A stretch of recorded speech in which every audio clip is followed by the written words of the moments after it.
یہ جانتے ہیں کہ زمانے بھر کے علی ہے مولا،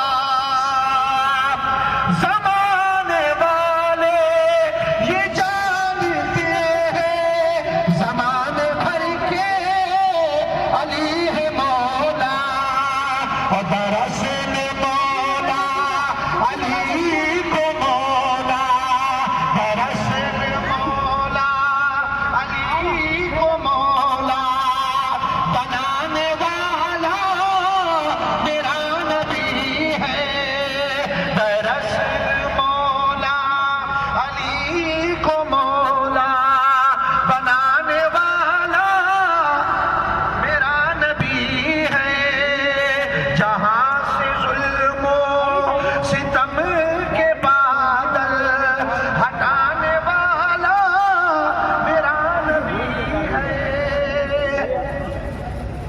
اور شعر ملاحظہ فرمائے بھائی، ساؤنڈ سن کر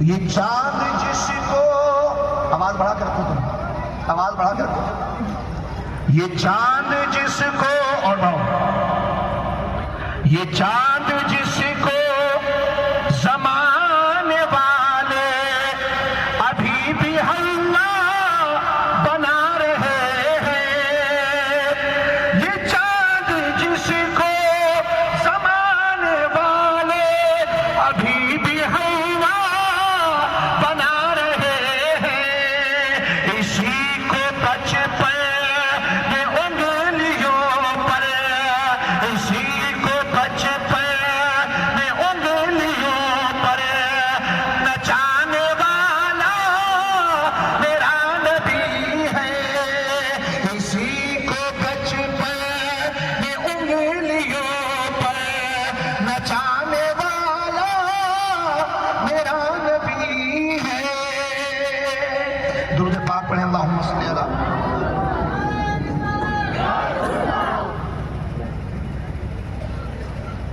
درود پاک پڑھیں، اللہم صلی اللہ سیدنا و شفیعنا حبیبنا مولانا محمد بارک وسلم، صلاۃ و سلاما علیک یا رسول اللہ صلی اللہ تعالی علیہ وسلم۔ برادران اسلام، میں نے قرآن مجید کی ایک آیت اور سرکار کی ایک حدیث آپ کے سامنے تلاوت کی۔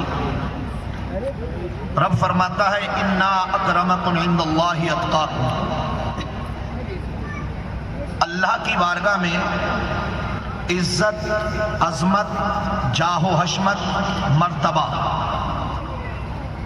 یہ تیری دولت، تیری ثروت سے نہیں ملے گا، بلکہ رب کہتا ہے اللہ کی بارگاہ میں وہی مرتبے والا ہے جو زیادہ متقی ہے اور زیادہ پرہیزگار ہے۔ جس کا تقوی جتنا زیادہ، جس کی پرہیزگاری جتنی زیادہ، اللہ کی بارگاہ میں وہی زیادہ مرتبے والا۔ عزیزان محترم، ہم آج غوث الورا تعلیمی کانفرنس میں بیٹھے ہیں۔ دنیا کے اندر مختلف درجات کے انسانوں کو رب نے پیدا فرمایا، کسی کو بادشاہت، کسی کو جاہ و حشمت، دولت، ثروت، عزت، سب کچھ، مگر دنیا سے نام شاہوں کے بھی مٹے، بادشاہوں کے بھی مٹے، دولت والوں کے مٹے، عزت والوں کے مٹے، مگر جس نے اپنی ذات کو اللہ اور اس کی رسول سے وابستہ کر دیا، جنہوں نے اپنے آپ کو اللہ کی بارگاہ میں کھڑا کر دیا، جنہوں نے اپنے آپ کو رب کی بارگاہ سے بالکل مضبوطی کے ساتھ مستحکم کر دیا، ان کی زندگی کو اللہ نے ایسا اجاگر کیا کہ دنیا ختم ہوگی جب تک ان کا نام لیا جاتا رہے گا، جب تک ان کا ذکر ہوتا رہے گا، جب تک ان کے شادیانے بچتے رہیں گے۔ برادران اسلام، آج ہم اور آپ غوث اعظم کا ذکر کرنے بیٹھے ہیں۔ سرکار غوث اعظم رضی اللہ تعالیٰ عنہ کی عظمتوں، شان اور مقالات، آپ کی کرامات کو بہت بیان کیا جاتا ہے۔ سرکار غوث اعظم کی کرامتوں کا عالم تو یہ ہے کہ آدمی کی، آپ کی کیا، ہماری سب کی نسلیں ختم ہو جائیں مگر ہم غوث اعظم کی کرامتوں کا احاطہ نہیں کر سکتے ہیں۔ مگر حضرات محترم، ابھی ضرورت اس بات کی ہے کہ ہم غوث اعظم کے کردار کو دیکھیں، سرکار غوث اعظم کی سیرت کا مطالعہ کریں، سرکار غوث اعظم رضی اللہ تعالیٰ عنہ کی زندگی گزارنے کے ان